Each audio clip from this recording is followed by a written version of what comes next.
Hello everyone. Sterling White here. Thanks so much for tuning into these videos where I do experience shares. I know there is a nice glare on top of my head because I give these nice clean shaves. Simultaneously, I'll do it in the shower while I'm also brushing my teeth too. So just jumping right into the content here is, and you know the next steps, those of you who are on the YouTube, hit that subscribe button and notification bell so you can be informed when I drop absolute bombs moving forward. So the subject of this is about mentors, and I want to go more into the story of how I was able to find mine, and then also the lessons I was able to learn through that relationship, because people keep reaching out to me in terms of mentorship or just in general how to go about that. So just starting out, those of you who are just now coming across me, the name is Sterling White, buy and hold investor.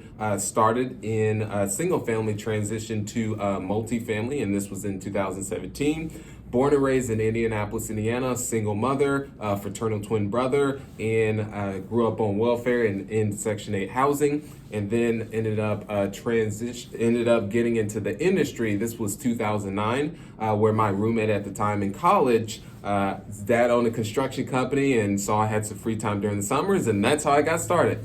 Didn't enjoy the construction so much. I was a laborer, huge grind, great respect for those guys, but it wasn't a fit for me. But that's when I fell in love with the real estate side. And shortly after that, I transitioned to the investing, because I saw ultimately that's where the wealthy were, with putting their cash to have their cash work for them. And through that is when I had met a mentor and was able to start with one single family house. This was 23 years old, no money out of pocket, which I'll go later into that story as well. And then ended up getting to 150 single families. And then in 2017, made the complete shift to multifamily. And there is also, if you want more access and more stories on ways I was able to scale my portfolio and then also find investors, build a team, there is a mentorship program that I did roll out. So just go ahead and comment below if you want more details on that, or slide into the DM. I'm here to be of assistance. And so was able to, now current valuation over portfolio is just under $19 million. And it is just under 400 units at this present time. And it is strictly on the multifamily, so apartment complexes that are above 75 units, between 75 to 160. And while I'm telling you that, not bragging by any means, because I still make mistakes to this day. I'm not perfect. Just want to give you some context on myself. So jumping into the story of the mentorship is, so many of you may not know this story, but I'll just give a quick Cliff Note version on it. Is when I was transitioning from the construction to the investing side, I was still really figuring things out. I was in college at that present time. So through that, I would say in essence, kind of just drifting on along. I knew what I wanted to do, but didn't know how I was going to get there. Like most of you who are on here are in that situation. So through that is, I was at a good friend of mine's boathouse, the one actually who got me started in the real estate side. And I was out on this boat, just out on my own. And there was this beaming question that comes down to me and asks me, Sterling, is this what you want to do with your life?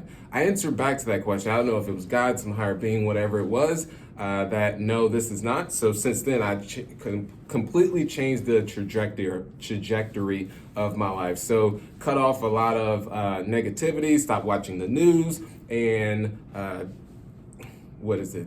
gosh, there were so many things that I ended up, all the friends that I had at that time, I cut all of them off because I believe they weren't going where I wanted to go. And I personally just have the type of personality, you would say, is I go aggressive and I'm all in on something. That's why it's one of those type of personality tests that are out there, the DISC assessment, that would be good in terms of why entrepreneurship would be a fit for me. But as I digress, so just getting to just getting back to the story itself is, so that question came out to me and I answered back to it. No, this is not where I want to go. At the end of the day, I was drifting into average land, and I really started on the self-improvement side.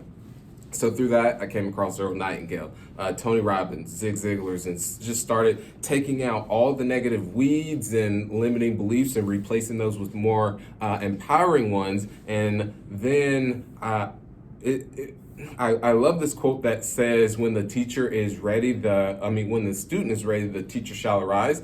That is exactly what happened in my case, where the CrossFit gym that I was working out at, and the most interesting thing is I was bartering my way to work out at the CrossFit gym. So I was exchanging my time, which is, I love the bartering system. And through that, I learned so many lessons through the owners of that, because they had just started that gym, and really got to learn the ins and outs of the entrepreneurship, just now reflecting upon that. I've reflected over the years, but my mentor was at that specific gym. And meaning I always overheard this individual talking about their multifamily properties that they were managing, construction that they were performing. And through that, since I was ready and open to it, I overheard I had heard several conversations, just one time just approached and said, hey, and there was already a relationship that we had prior to that, because we worked out a couple times, but then approached them and said, hey, more than happy to take you out to lunch, just a Subway. And when we sat down, I simply asked, what way I can be of value to you and assistance within your business. And the kicker at the end was, I said, you don't have to pay me anything. And then through that is, the following day, he ended up taking me up on that request that I had, and started orientation the following day. So I actually went to one of his multifamily properties that he was managing, and also running operations out of the office. And now reflecting upon that too, I was able to see the different types of roles that were within that company, and how things were behind the scenes in the property management side. So that's how that had started, in terms of literally the following day, or it was a couple of days later, to where I was really just jumped right on in, and I learned so much just through that first day. It was just information overload.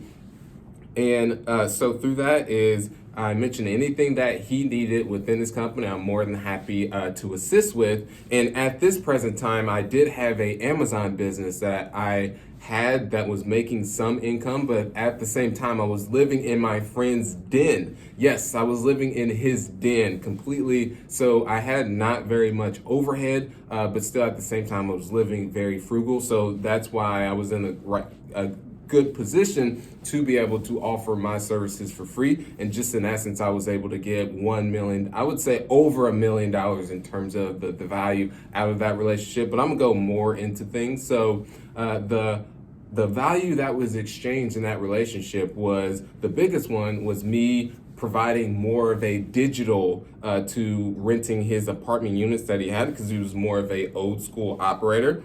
So one thing that I would do, I would take pictures and also videos of the units, and I would post them on HotPads, Trulia, Zillow. So that was one way he was able to get exposure. So that was the value exchange. And then also I moved from my friend's den to one of his apartment units, and I would wake up and just, as soon as I would wake up, I would clean around the apartment just to ensure that it's nice and well upkept. And then I would go into the management office, because they ended up moving offices too. Go into the office and see what I could be of assistance on. So I would just ask. There was a in-house accountant that he had. He had a property manager. So just anything that they needed help with, they would just be able to delegate to me. So that's the service that I offer. And the other value exchange that was there too was, interesting enough, he was looking to diversify from multifamily to single family, but he had the cash and did not have the time to be able to find the deals. I didn't have the cash. I actually had negative funds in my bank account at that present time, because I overdrew it, just not being financially smart. But I did have the time to find the deal. So that was the other value exchange that was there. And the other value exchange that was there. So what I started doing at that time is I started marketing to be able to find deals. So we had a specific neighborhood which was on the a good pocket on the east side of Indianapolis. There's definitely some very interesting pockets that could be on the east side of this particular market of Indianapolis, but it gets very street by street, even block by block. So it's good to have that local knowledge. And I was from the east side, so very familiar with it. So pick the neighborhood, and one thing I was writing yellow letters. So I was reverse engineering. My goal was one. I was Z is to find that very first deal, and I was at A. So the objective was to simply just bridge the gap. And I had to figure it out. So one thing is I was going on sites such as biggerpockets.com and seeing how others went about getting their first deal. And so through that is that very first one, I was doing the yellow letters. I was sending them to homeowners that were in that specific neighborhood. And then also I was networking at local meetups with wholesalers to be able to send over deals. So that very first deal that was sent over was $25,000. It was not a shed by any means. It did need some work, and you couldn't buy that house for $25,000 now. And so it was $25,000 is what the purchase price, and then also the wholesaler mentioned that it was between about $15,000 to $20,000 in terms of the renovation cost. Later, it was actually more than that. Never trust a wholesaler or someone who sends over their rehab. Always do your own due diligence. Learn that at a later process. Just sharing that experience share with you. So wholesaler sent it over. I did the underwriting. It made sense. At that time, I believe I was just looking at the 1% rule. So meaning that we were able to get the 2% rule, meaning that the all-in price was $40,000, and I would say the equity was about $60,000, meaning that we would be all in $40,000. The after repair value was between about 100 and 110, and then the rent was $850, between $800 and $850. So that was the 2% rule. So if the house rented for, let's say, bought it for all in $40,000 and it rented for $400, that would be 1%.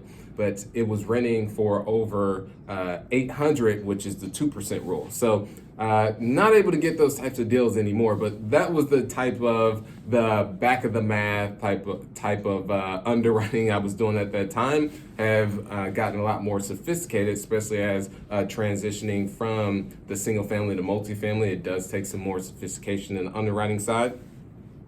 So ended up purchasing with my mentor's cash, funded it for $25,000, and I managed the transaction with the title company.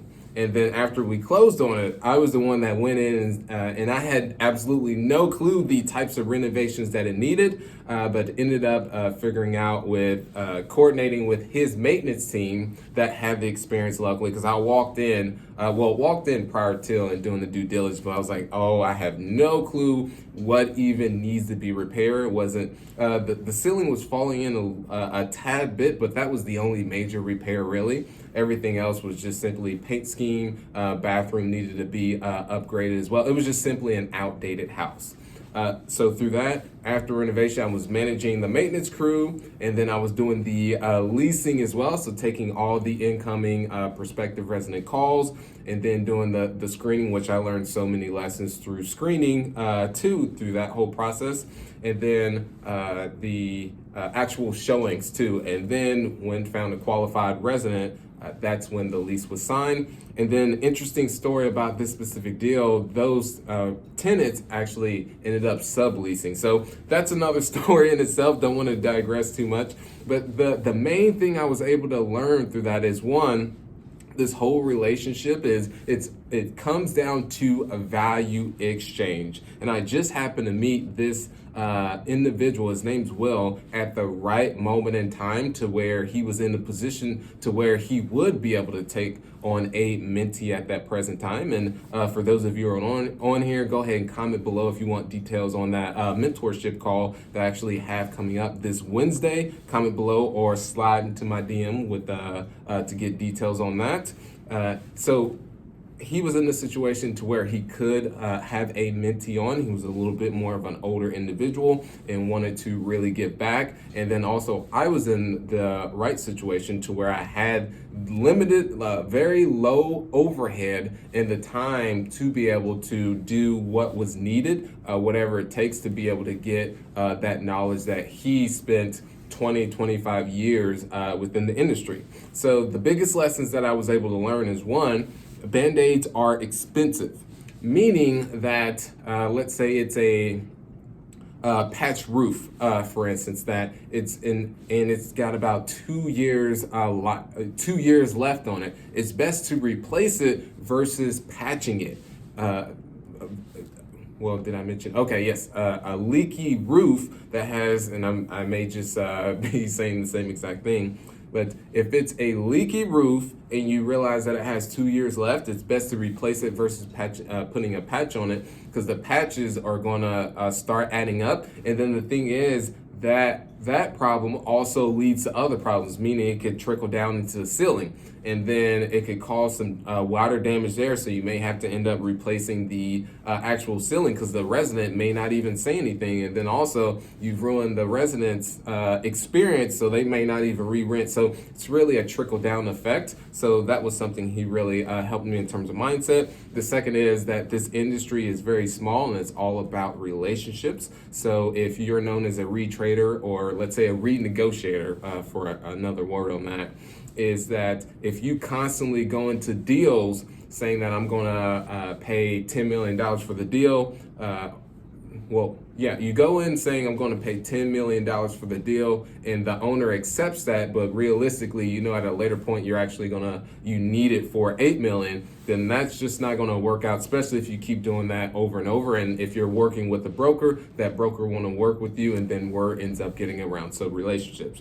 The next one is that getting your first deal is where is huge. So one is you could either get the more of a real estate bug and really start to want to buy more, or you could decide that this isn't a good fit. So for that very first one is I could have said that this isn't a good fit, because I had to end up evicting the new tenants that weren't even supposed to be there. So that was a nightmare in itself, with having to get them out, and they weren't even on the lease because the other ones started subleasing and didn't even say anything. So I could have took that as, okay, real estate's not for me, but decided from there actually purchase another house right across the street, and just knew that it's all about just solving problems at the end of the day. So there's that.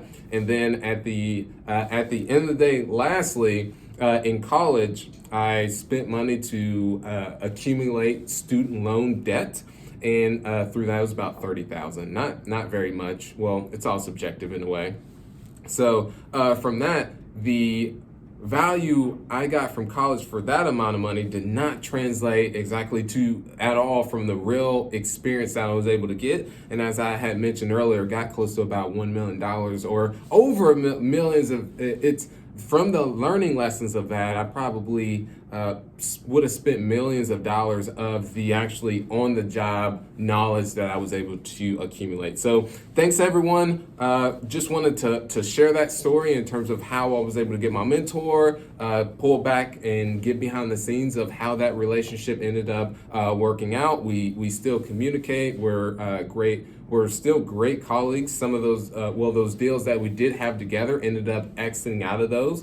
And now I am solely had the single families, exit out of all the single families, and now strictly just own apartments. So through that, comment below with any questions that you have. I'm here to be of service. And if you haven't, those of you on the YouTube, hit that subscribe button and the notification bell so you can be informed moving forward. Have a wonderful day. Thank you.